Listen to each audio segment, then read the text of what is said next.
Hello, and thank you for listening to RoadShow, a transport topics podcast that brings you insights from the major industry events that are helping to shape the future of trucking.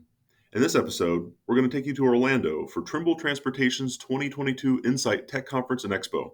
Before we start the conversation, I want to mention that you can also check my coverage of the event at ttnews.com and in the pages of Transport Topics. If you're not already receiving TT each week, you can subscribe by visiting ttn.ws/TT subscribe. One of the major themes at Insight was the migration to cloud-based technology in the transportation industry. I sat down with Trimble executives to discuss not only that topic, but also the broader push to reduce waste in the freight transportation industry, and also the development of driver assist and autonomous driving technologies. We'll get into all of that during this podcast, but let's start with my conversation with Dan Popkin about data, collaboration, and the push to improve supply chain efficiency. Let's play that interview now. I'm here in Orlando at Trimble Transportation's 2022 Insight Tech Conference and Expo, and I'm very excited to speak with Dan Popkin, Sector Vice President for Global Connected Supply Chain at Trimble Transportation. Thanks for joining us, Dan. Seth, thanks so much for having me. So since the coronavirus pandemic hit back in 2020, supply chain disruptions have just been a constant concern, not just within the transportation industry, but really for the public at large. It's really risen to the top of public consciousness. And I think this has added even more urgency for shippers, carriers, and 3PLs to improve supply chain efficiency and respond better when these disruptions happen. And part of that conversation is focused on more collaborative supply chains with more data sharing among business partners. And Dan, you oversee Trimble's TMS and visibility businesses, so I'm curious to hear your perspective on this. Are you seeing a greater willingness on the part of all these supply chain stakeholders to collaborate more closely and share more data? And are some of those walls starting to come down? Yeah, it's interesting. I was having this very conversation with my team last week, talking about the extent to which some of these supply chain disruptions have exposed inefficiencies and weak points in the supply chain in very surprising ways. And so an example somebody from my team had used was, the fact that we had a single source of dry ice to fill Pfizer's vaccine containers, which nobody really knew about. And of course, that caused all sorts of issues that could have been predicted and resolved had there been more information shared and collaboration across stakeholders in the supply chain. And so, I think it's fair to say that shippers and carriers are learning that they certainly can work together to solve challenges around time of delivery, driver satisfaction, utilization.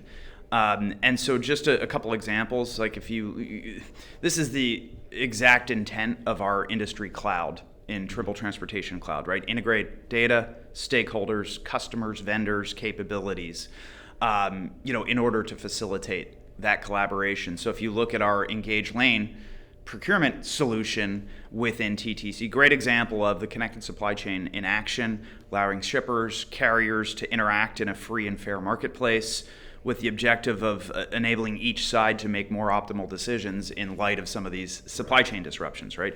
I think that the stakeholders are willing to share data if they're getting good ROI in return. And so shippers to carriers, certainly if they're going to get more reliable capacity, going to share some more information and data. And in return, carriers to shippers, if we're getting more than just incremental freight to fit the network, but if the freight is helping me become more profitable, if it's truly virtuous freight that helps me kind of grow the business.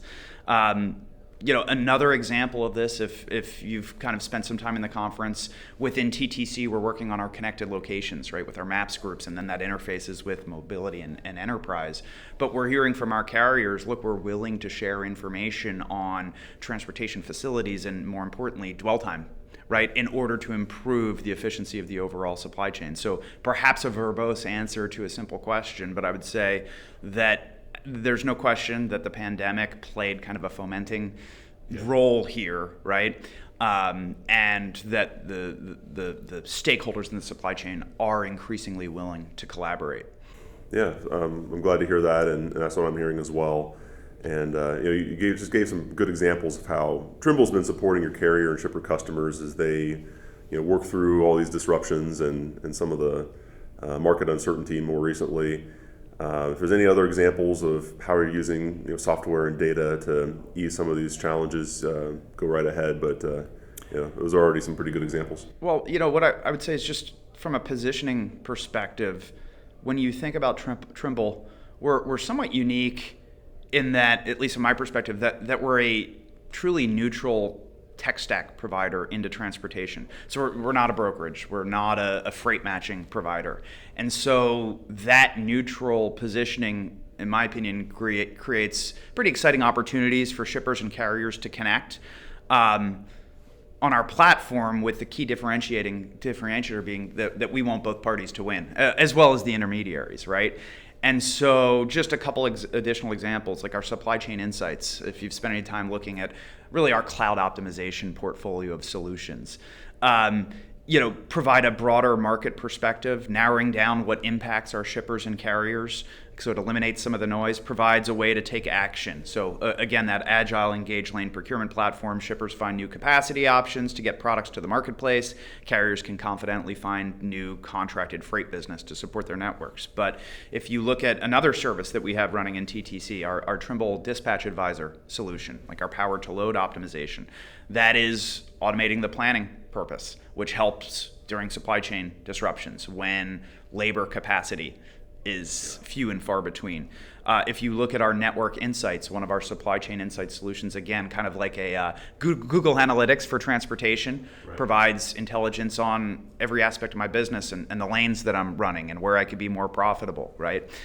Market insights, similar, helping carriers kind of identify the best rates. So I think that there's a kind of cornucopia of different examples of what we're doing to kind of support and provide better data to ease the challenges.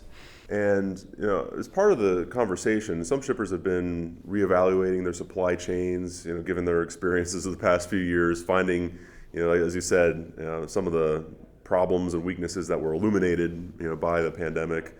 There's been talk about, nearshoring or reshoring, for example, also, a shift from focusing predominantly on supply chain efficiency and now a greater focus on supply chain resiliency. So what are you seeing and hearing about that from your customers? We've definitely, you look at kind of supply chain resiliency, and we've certainly seen some of our customers shift from ports like LA or Long Beach to Savannah, as an example. And so that is certainly adding time to their transit, for example, from Asia, but it creates a more reliable port in certain instances to offload inbound containers, right? In certain cases, the additional transit ends up getting offset by the days an inbound ship to Long Beach is delayed out of port, waiting for a spot to unload. And so I realize that's probably a pretty opaque answer to your question, but we absolutely see customers that are reevaluating supply chains and being very, very dynamic. Yeah, certainly the time is now to really take a look and see what you can do better. Shifting gears a little bit, this conference at Insight is always a big venue for Trimble and your integration partners to announce new products and services and kind of outline the future roadmap. So could you provide us a quick update on Trimble's TMS and visibility product lines? What are some of the top product updates and development plans that you've been discussing with your customers here at Insight? Yeah, so there's a lot going on, and I'm sure I can't be fully comprehensive here. But there's a lot to be excited about. And really where it all starts, at the end of the day, this is about aggregating the data so that customers can derive insightful information from the data in order to take action. And so really it's about APIs for integration that enable workflows and connected workflows. So what we're most excited about are some of the connected workflows. And I'll mention again TTC, or Trimble Transportation Cloud. While that's not important in its own right as a branded entity, what it truly represents, and I think what our customers are seeing here today, is the injection of that enterprise-grade security data schema, and also the integration layer that enables us to integrate in ways that we've never been able to with our historic products in the marketplace, right? With these big monolithic products.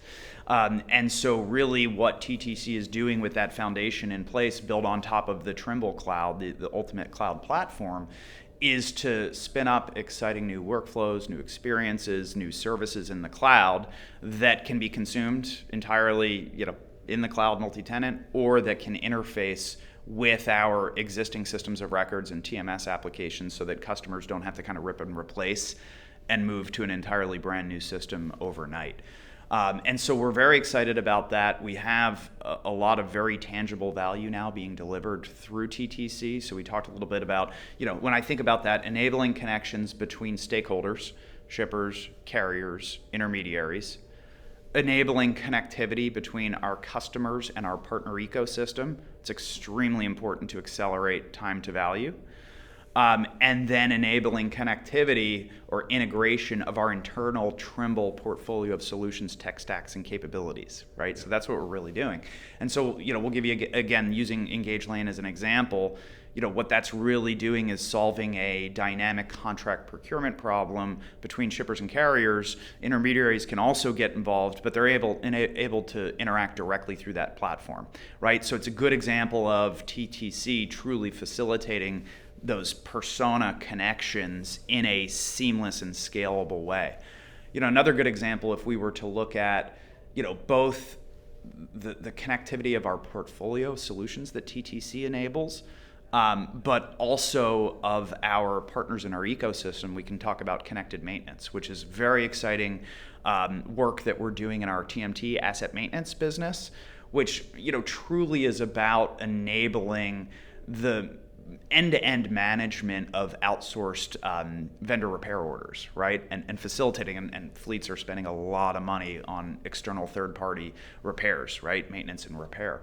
And so what we're starting to do is you're starting to see APIs that exist in TTC, connecting not only our internal portfolio of solutions, so our mobility to our TTC, to our driver vehicle inspection reports, but we also have the OEMs coming in, like Navistar i360 that gets integrated. You start to have the third-party service centers, such as Travel Centers of America, that truly start to enable those connected workflows. And so you start to see then through TTC how we're enabling those different types of connectivity between our capabilities, our partner ecosystem, our customers, and stakeholders.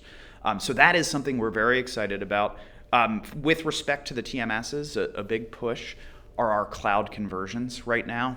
Right. That is extremely important because there's arguably no faster way for us to accelerate the delivery of value to our customers than by getting them into a cloud environment, by getting them access to everything that comes, not just the world-class security, not just the assuredness, the access from everywhere, the reliability, not just kind of the total cost of ownership advantages, but you look at some of the incremental value and services that we bundle in with these conversions, additional modules, access to some of our next-gen TTC services, our market insights, our network insights, our expert fuel solutions. So these conversions bundles are very compelling for customers, and so that's another area of critical focus.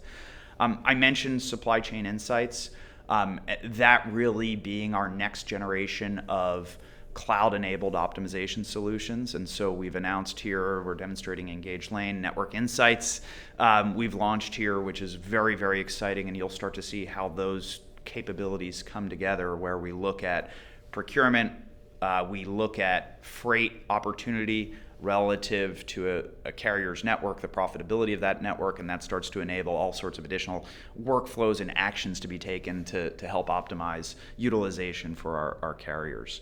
So those are a couple of the highlights. I do want to mention, with respect to mobility, Instinct obviously is extremely important here. So just launching our new driver experience and the underlying platform that opens up the extensibility of that kind of ELD and telematics experience. So that's extremely important as well.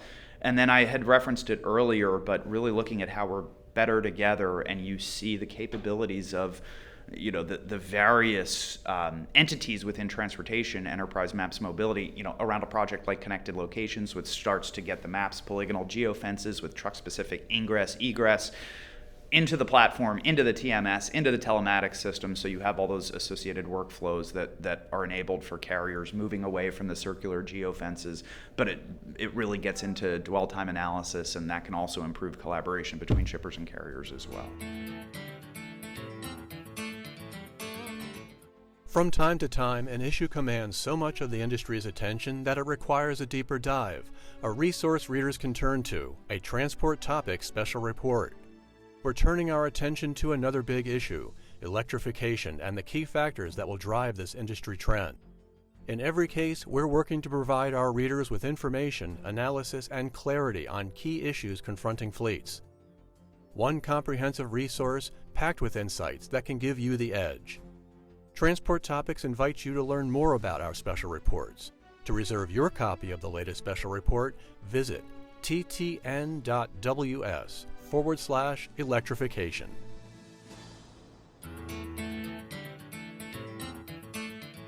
I want to talk about another important topic, a topic that's become increasingly important for the transportation industry, and that's cybersecurity. This has been an area of increasing focus given some of the high-profile ransomware attacks we've seen in recent years. So at Trimble, how are you working to help your customers safeguard their businesses from cyber attacks and just put in plans, good place, how they're going to respond in the event of a breach? Yeah, well, the first comment is I would reference back to the cloud conversions, because the faster that we can get our customers into our cloud environment, benefiting from TTC, leveraging the billions and billions of dollars of security investment that Microsoft has put into Azure, the better. Having said that, Trimble has extensive security programs in place to help protect our customers. And so I'm just looking at our Trimble incident management process flow, which I know we can't render as part of this podcast. But it certainly is extensive. And if I were just to look at our public-facing security and privacy controls document, there is so much. So there's the infrastructural or public cloud benefits that we get, whether from AWS or from Azure. And then, specific to Trimble, there's the secure software development lifecycle. So all the work we're doing around vulnerability scanning, around third-party component analysis, around intrusion detection and prevention solutions, static source code analysis, dynamic application security analysis. Okay, so that's kind of just at the kind of high kind of platform level. And then if you come down the next level, the application level security, antivirus, data encryption in transit, privacy, right? So our established policies and procedures that meet our GDPR compliance obligations, everything that Trimble is doing as a data processor to support our customers and our partners meeting their compliance obligations. And so our data protection security programs, they're comprehensive. They're based on globally accepted standards, and they are driven at a corporate level, right? So that all of our sectors and divisions are fully aligned and leveraging on that core investment that Trimble makes at really its corporate level. So it's extensive. I have members of my team that can walk circles around me explaining that, but hopefully it gives you a pretty good feel for how serious we are on security. Clearly a top priority. And next I'd like to maybe zoom out a little bit and talk briefly about mergers and acquisitions in the transportation technology space. Of course, we've seen a lot of that over the last decade, and Trimble's a prime example. You've seen a lot of it firsthand personally, with Trimble's acquisition of ALK, now Trimble Maps, as well as several other major transportation technology providers over the years. And again, same thing at some of your competitors and integration partners as well. We've seen some consolidation. But just given your experiences at Trimble, could you speak to both the challenge and the opportunity of fitting these pieces together as you add businesses and capabilities through acquisition? The opportunity, perhaps starting with the excitement. When I look at Trimble's portfolio, I really, certainly from a North American perspective, say to myself, boy, nobody has all the pieces that Trimble Transportation has. Really when I look at all the kind of driver management, the ELD, the mobility capabilities, enterprise with, TMS, and our visibility capabilities, our repair and maintenance capabilities, and then maps, everything they're doing kind of transportation specific, commercial routing, mileage, vehicle routing and scheduling, nobody has those pieces. And so that is the opportunity. We've got to harvest the data from all of these systems and pull that data together. That's what provides the actionable insights and what starts to enable I would say, productization of business process optimization, right? Where we don't need to use teams of business analysts to go help customers optimize. I mean, these pieces are coming together and it leads to much more automation. So I think that's the big idea and the excitement. The challenge historically has been, and certainly I've been here since ALK was acquired in 2013, the challenge has been largely the monolithic nature and construct of a lot of our legacy applications, right? And so these monoliths are difficult to integrate. And there are many different ways that we get them talking to each other. And so that's a lack of uniformity and standardization. And so that's why, again, I want to come back. I don't want to spend too much time on TTC, but that's why I'm so excited about it, because certainly that's our platform in which we're building our microservices and our next gen services, which then go back and support the legacy products. But it also creates an opportunity for us for the first time to unify our different capabilities as part of a platform offering, right? And so we can connect these monolithic applications to the platform. It doesn't require seamless integration at the native code layer. And that's what's so exciting, which will enable us to, and is enabling us finally to accelerate with respect to pulling these pieces together. Yeah. So we've been doing a lot of plumbing work, but very, very important to support where we need to go. Yeah, building the foundation for the future. Correct. And modernizing the back end of the technology stack. Before I let you go, I always like to end on definitely a forward-looking question about the future. So you're working in the TMS and visibility space.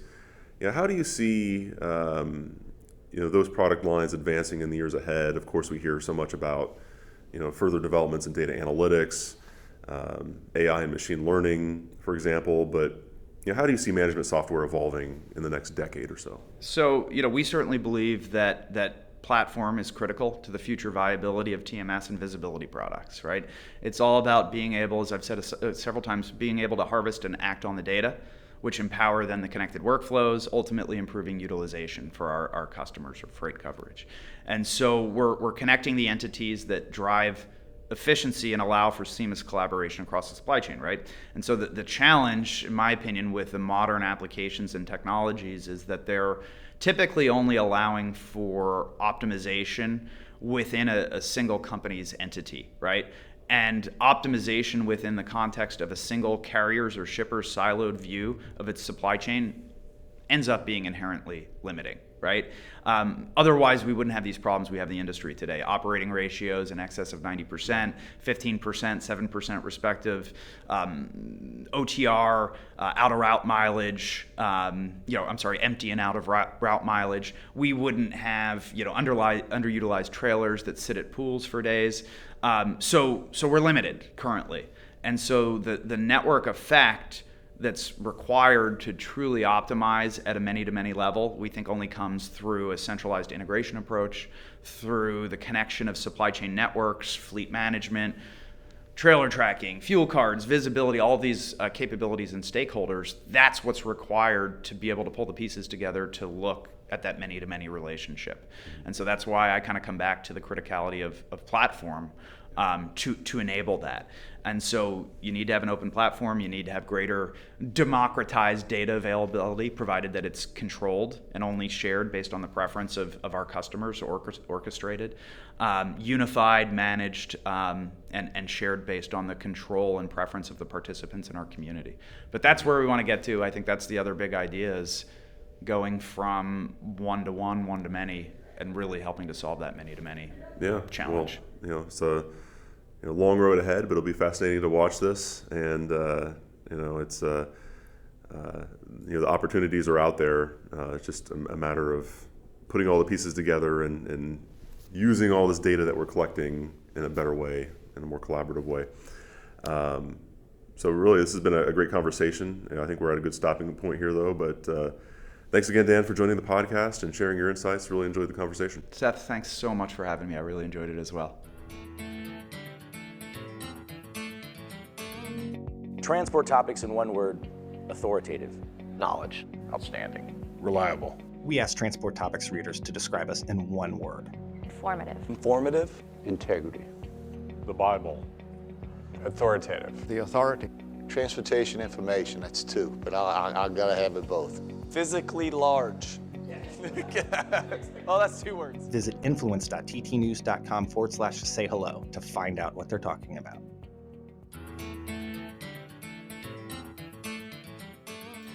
During Insight, I also sat down with Trimble's experts on automated driving technology to discuss the latest trends in that arena. Here's my conversation with Trimble's Patty Booth and Louis Nastro. I'm here in Orlando at Trimble Transportation's 2022 Insight Tech Conference and Expo, and I'm very excited to speak with the company's leaders on autonomous vehicles. Patty Booth is Senior Vice President of Trimble's Autonomy Operating Sector, and Louis Nastro is Director of Strategy and Marketing for the On-Road Autonomy Division at Trimble. Thank you both for joining us. Good to be here. Yeah, thanks a bunch. So let's talk about driver assist technology and autonomous trucking. Of course, this has been a hot topic over the last several years in our industry as we've seen this technology emerge. Of course, we've seen further development of ADAS, advanced driver assistance systems, with early levels of steering automation now on the market today, and also examples of human-guided autonomy being developed. And of course, as you know, there are several well-funded technology developers that are actively testing and validating level 4 autonomous trucks today.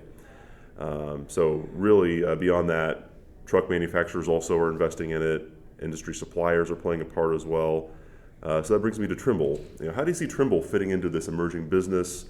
What are the types of products and services and support that you are developing to support this new technology that's entering the trucking industry? Okay, so Seth, I think you're very accurate. It's a very dynamic landscape in autonomy, and autonomy is touching many industries. I always take the opportunity to correct a potential misperception that people have around Trimble, about Trimble. Autonomy is not new for Trimble. We have been working in assisted driving and automation for a couple decades now. It may not be in the on-road trucking segment. It has not been. It's been in other industries like agriculture and construction. But we definitely consider ourselves a leader in the lower levels of autonomy. And we are continuing to push forward into that level 4 space. And we envision ourselves, continuing our leadership in that area. I would say that you asked, where do we see ourselves playing? When it comes to the on-road area, we really focus on Trimble's, what I would say, legacy core strength, which is positioning, and specifically absolute positioning. So we will work or look to enable autonomy across industries, including trucking, by using our positioning engine and our positioning technology to advance or create customer value. Louis, you want to add anything there? I think you summed it up really well. The only thing I would add is there are a number of tools and tool sets that we use both in on-road, off-road, et cetera, that are equally applicable across the spectrum. That goes from high-end GPS inertial systems all the way down to the precise positioning engines that Patty was referring to. So every implementation is different, but we have not only the support teams, but the developer teams that can actually customize for every client. Sure. I think it's really fascinating to think about opportunities to pull some of your work from other industries outside of transportation and bring it into this space.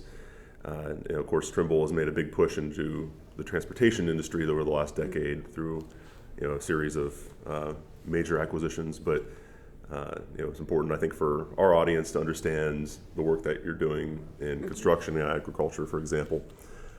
So another topic, of course, I wanted to bring up is autonomous vehicles rely on a lot of different technologies. This is there's a range of different onboard sensors that are needed to perceive the environment. There's the core software that serves as the virtual driver. But again, tell us a little bit more about how navigation and location technology, that's right in Trimble's wheelhouse, how that fits into the development and eventual deployment of autonomy in an industry like transportation. So any deployment of an autonomous vehicle, it's a phased evolution. It's not, a direct to, put it on the road. So we have to have those tools and tool sets that I mentioned previously that actually go from the testing and validation phase all the way to the production phase. So for example, in any typical customer engagement, we would start off with our high-end GPS inertial systems for the validation phase. go to our precise positioning engine, and then introduce things like RTX, the real-time correction service, then to get it on there. When it comes to the sensor fusion part, because Trimble's legacy in geospatial and the other areas that we've mentioned, we know how to make maps, we know how to use additional guidance, etc. So every single implementation we can customize for that client. Some of them wish to use their own systems, and then we can incorporate those measurements. Other times they rely on us to do all of that implementation. So it really depends on the flexibility and the customer, what they want. Sure. And another facet of eventual autonomous truck operation, when you envision this in the future, it's not just the vehicle itself, of course, is going to have to be managed very carefully by the back office. So there's certainly a fleet management and dispatching and monitoring function that's going to be really important, just like we have today for human piloted trucks. So how do you see this fleet management technology taking shape as autonomous trucks move closer to commercialization in the years ahead? So there is the onboard portion, which is the actual driving of the truck from point A to point B for it to complete its mission. The other is, as you mentioned, this data fusion or the sensor fusion approach. We have a number of sensors like cameras, radars, lidars, etc. What we're looking into right now is how can we leverage that data with the various platforms that Trimble has to incorporate better business intelligence, better driver or operator intelligence. So those are the off-board processes that we're going to be exploring more, but we have a number of the essential tool sets today. And there are, of course, many applications for autonomous vehicle technology that have been out in the field for years and even decades when you look at off-road applications. Of course, once you take it onto the highway, it's a whole new world. There's a lot more complexity, and that's where we're seeing some early testing, some validation on highway, especially in the Southwest. But what are your thoughts? I'd like to ask both of you on the best opportunities for autonomy in the trucking industry, whether it's off-road, on-road, certain types of applications and freight lanes. What are the best opportunities you see in our industry, in the near to medium term? So in the immediate term, we got our start. I mean, some of the first projects that I've ever worked on were on autonomous mining trucks. Mm-hmm. But those manufacturers, those OEMs, have on-road trucks as well. So there was a direct applicability to the on-road space. Wherever you can actually control the environment to actually do development testing, and the mining case was unique because they started actually making money from day one on those trucks. So everything from reduced accidents, better utilization, uptime, better predictive maintenance, etc. When everything was developed, let's say off-road, but then you're doing on-road, there is a marriage between those two. So for example, ports and harbors. Somebody will actually go pick up, that truck will pick up something from a freight yard, but then have to interact with other vehicles. So at the freight yard, it's interacting with forklifts and other machines. They need to interact, deconflict, etc., and then go on the road, and then go into, let's say, a port and harbor environment, interacting with other machines. So on-road and off-road, there are going to be these hybrid applications that they're going to have to deal with both cases. Okay, no, that's helpful. And I think this goes without saying, but developing a level 4 autonomous truck for on-highway operations is just a massive technical challenge. I think that all the developers would agree with that. This is not such an easy thing to do. In part because they have to plan for all the rare and unexpected situations you can encounter out on the open highway. So really, when you think about the development of autonomous trucks, what do you see as the biggest hurdles or challenges that developers are going to need to clear to actually bring this technology to market? It's more about getting the miles to discover those corner cases and do so in all weather conditions, in different lighting, because every single vehicle, as you see right now with the ADAS systems that are on board, some use just cameras, some use lidars, radars, etc., some use all three.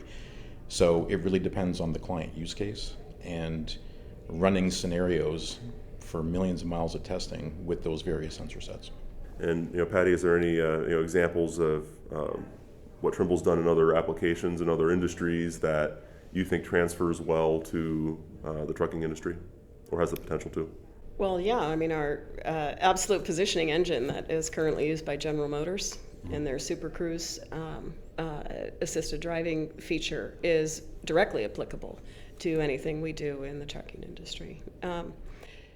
But Seth, I'd like to add on to what Louis said, because I think you asked specifically about developers and some of the challenges they're going to face. Right. But I would also say, you know, this landscape is changing so rapidly. It's extremely dynamic. And I think one of the things our developers are going to have to address is, you know, we have to be very flexible. We have to be very adaptable. You've got a regulatory landscape. We've got safety considerations.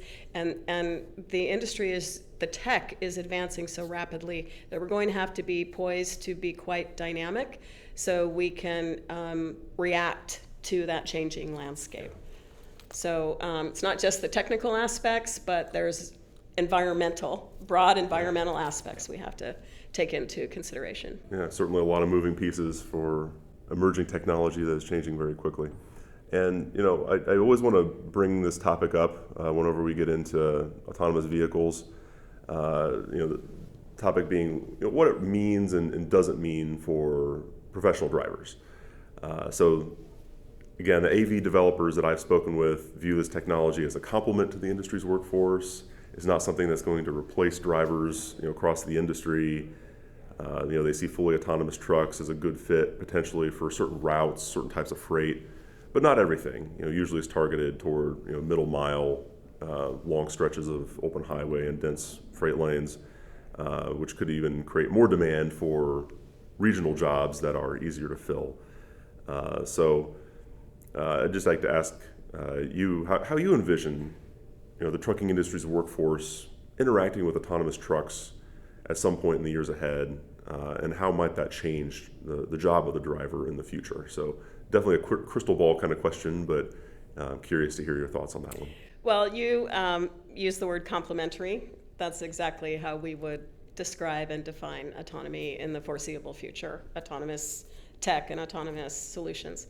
So there's no replacement of the driver happening today. It's all about driver assist and ADAS. And that can be anything.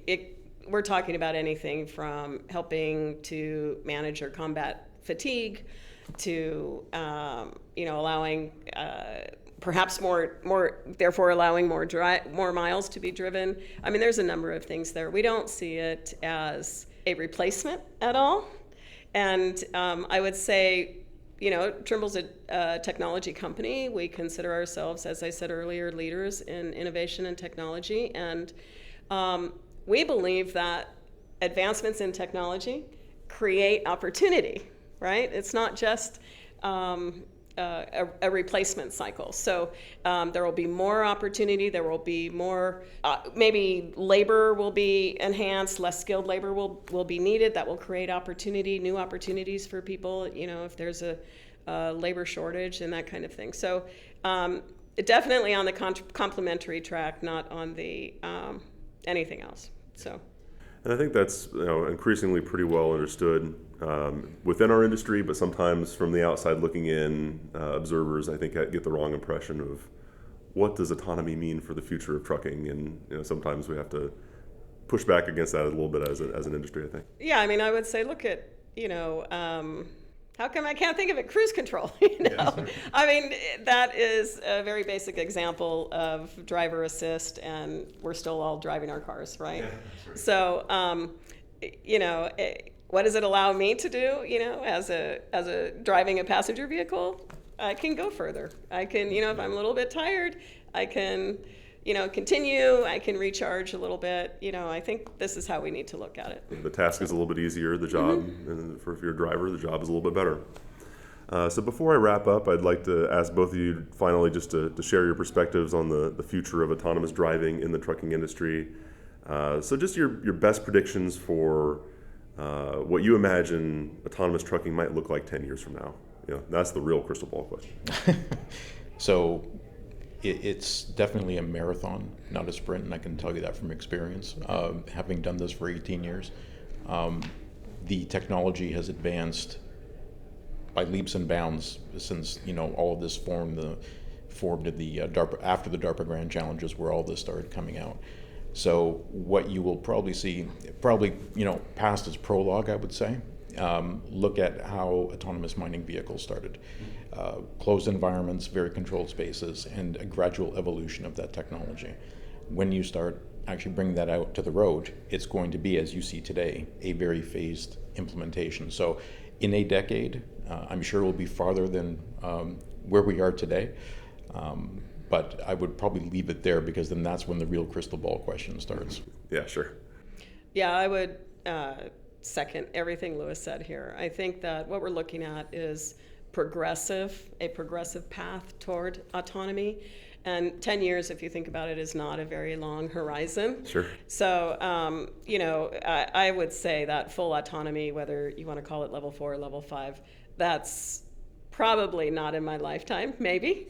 But the audience has no idea how old I am. But I would say, what we're looking to do at Trimble is add progressive value, whether it's iterative or incremental, and that is all about the driver assist piece. So I think we'll see advancements, but we're a long way away from, fully autonomous vehicles owning the roadways.